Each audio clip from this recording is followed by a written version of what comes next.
Eclesiastes capítulo 1, versículo 2. Vaidade de vaidade, diz o pregador. Vaidade de vaidade, tudo é vaidade. É outra versão que diz: tudo é ilusão, diz o pregador. Tudo é ilusão, tudo é inútil. Quando a gente reflete, pensa num versículo como esse, e a gente traz isso para a nossa vida pessoal, e a gente começa a olhar para a nossa vida, a gente começa a lembrar coisas da nossa vida, e quando a gente começa a observar a história de nossos amigos, da nossa família, e a gente, olhando para esse povo todo, a gente olha também para Jesus, a gente é obrigado a concluir que Jesus foi a única pessoa que viveu uma vida perfeita aqui na Terra. E aí a gente olha para a vida dele, e às vezes a gente pergunta assim: o que Jesus fez? E a resposta seria: Jesus curou doentes, Jesus ressuscitou mortos,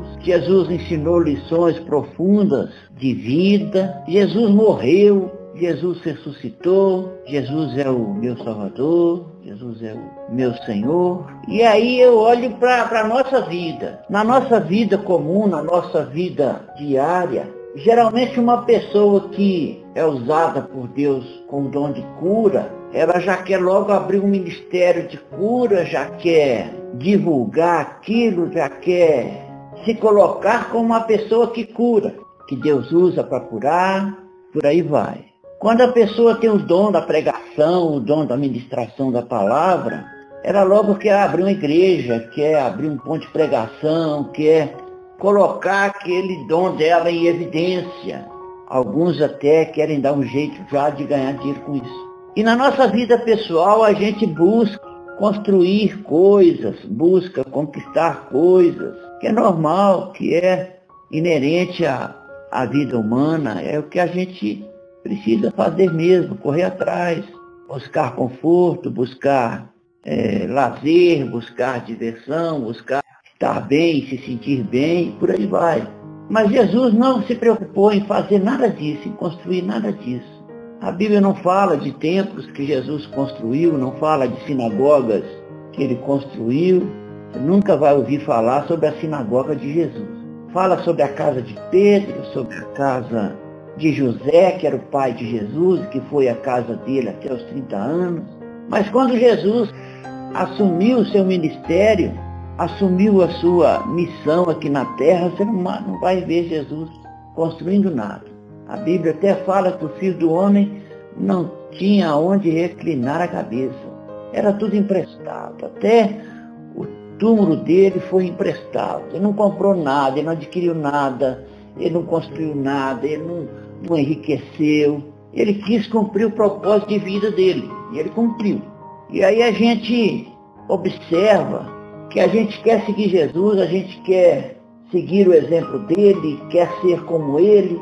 Mas na hora que a gente vê que Jesus foi para a cruz, a gente reluta em ir para lá. Nossa carne não quer ir, a nossa alma não quer ir de jeito nenhum. Mas se a gente for seguir Jesus, a gente tem que concordar que o propósito de todo homem na terra é a cruz. É passar pela cruz para morrer e para ressuscitar para a vida eterna. E a gente crê na ressurreição, mas a gente morre de medo de morrer.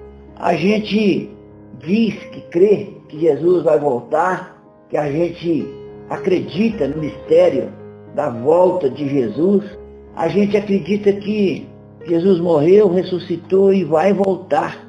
Mas às vezes lá no nosso inconsciente, no nosso subconsciente, a gente como que torce para Jesus demorar mais um pouquinho para vir, que a gente tem muita coisa para fazer aqui ainda, a gente tem muita coisa para conquistar. E aí a gente, quanto mais olha para a vida da gente, a gente vai descobrindo que é tudo mesmo ilusão, é tudo inútil, a gente não vai levar nada, a gente não vai deixar nada, porque as coisas que a gente deixa, quando consegue deixar alguma coisa, são coisas passageiras, são coisas que às vezes provocam até discórdia entre os que ficaram. Eu acho que Jesus não deixou nada material, nunca se preocupou com nada material, porque ele sempre soube que ele não é daqui. Ele gente sempre soube que Ele é do céu. E a gente proclama que nós somos do céu, a gente proclama que nós vamos viver a eternidade com Deus, a gente declara que o reino de Deus está sobre a nossa vida, a gente ora pedindo o reino de Deus sobre nós, mas nós não vivemos como quem está aqui de passagem. Nós vivemos como se a gente fosse durar muito tempo. Nós vivemos como se as coisas daqui fossem essenciais, fundamentais, primordiais para a nossa vida. A gente não enxerga a eternidade.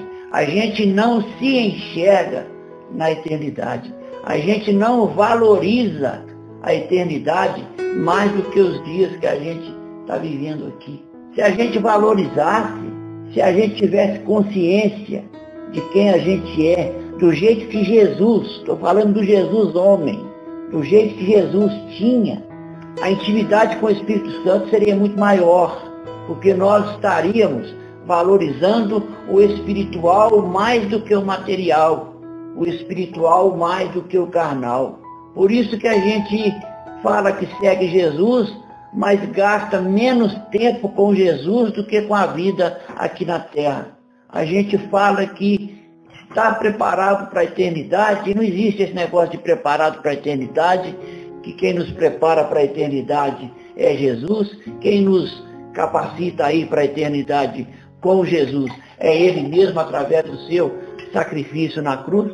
Mas a gente não tem essa consciência, a gente não se conscientiza plenamente de que nós não somos daqui, e que as coisas daqui são passageiras, que tudo é vaidade, que tudo é inútil, e a gente se apega a essas coisas passageiras, a essas coisas inúteis, se apega tanto, que a gente perde às vezes oportunidade de crescer espiritualmente muito mais do que a gente cresce, de entrar em intimidade com Deus muito mais do que a gente tem, e de ouvir o Espírito Santo com muito mais facilidade do que a gente ouve, porque a gente, mesmo que lute contra isso, mesmo que diga que não é assim, a gente está muito mais conectado com o secular do que com o sagrado. A gente está muito mais preocupado com o hoje do que com a eternidade. A gente está muito mais preocupado com o amanhã do que com a eternidade.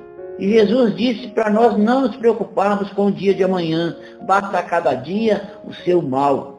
A Bíblia diz que Jesus cuida de nós para nos suprir das nossas necessidades, para nos sustentar nos dias maus, para nos fortalecer quando estivermos fracos, quando a gente está em comunhão com Ele, quando Ele é o Rei da nossa vida, quando Ele governa realmente a nossa vida. Quando eu olho para um versículo desse que o Salomão, que foi o maior sábio que houve na história, quando a gente lê esse livro de Eclesiastes, só convida a gente a refletir na inutilidade da nossa vida aqui. Tanto que a nossa vida aqui é pequena, o tanto que a nossa vida aqui é efêmera, o tanto que é passageiro, e a gente se torna escravo das coisas passageiras, escravo do dinheiro, escravo do trabalho, escravo de alimentação, escravo de lazer, escravo de campanhas, escravo de correr atrás disso, escravo de correr atrás daquilo, porque a gente não se liberta do material para se ligar no espiritual, porque a gente não se liberta do profano para se ligar no sagrado, porque a gente, na realidade, não está tendo o reino de Deus totalmente estabelecido sobre a nossa vida. E as coisas passageiras, as coisas perecíveis, as coisas inúteis da vida, que são úteis para nós enquanto nós estamos aqui, são acrescentadas a partir do momento que o reino de Deus se torna real na nossa vida. Jesus disse que o que é importante para o homem é inútil para Deus. Jesus disse que o que é elevado para o homem é abominação para Deus. Enquanto nós não nos desprendermos, não nos desapegarmos de nós mesmos e das coisas passageiras, para colocar o foco no alvo da nossa vocação, no alvo em direção ao nosso Senhor, do alvo de passar verdadeiramente pela cruz, matar verdadeiramente o nosso eu, para nos colocar em total dependência a Jesus, através do Espírito Santo em nós, em total submissão à voz do Espírito Santo que fala o tempo todo dentro de nós. Nós vamos continuar correndo atrás do vento, correndo atrás de coisas, e as coisas não são para correr atrás, para receber de Deus. Às vezes a gente gasta uma vida inteira para descobrir isso. Às vezes a gente gasta uma vida inteira para entender isso. Se tivesse prestado atenção no que o sábio disse, talvez a vida tivesse crescido, tivesse fluído de maneira melhor. Tudo é ilusão. Tudo é ilusão. Tudo é ilusão. E quem de precioso realmente para todos nós e para a nossa vida é o Espírito Santo habitando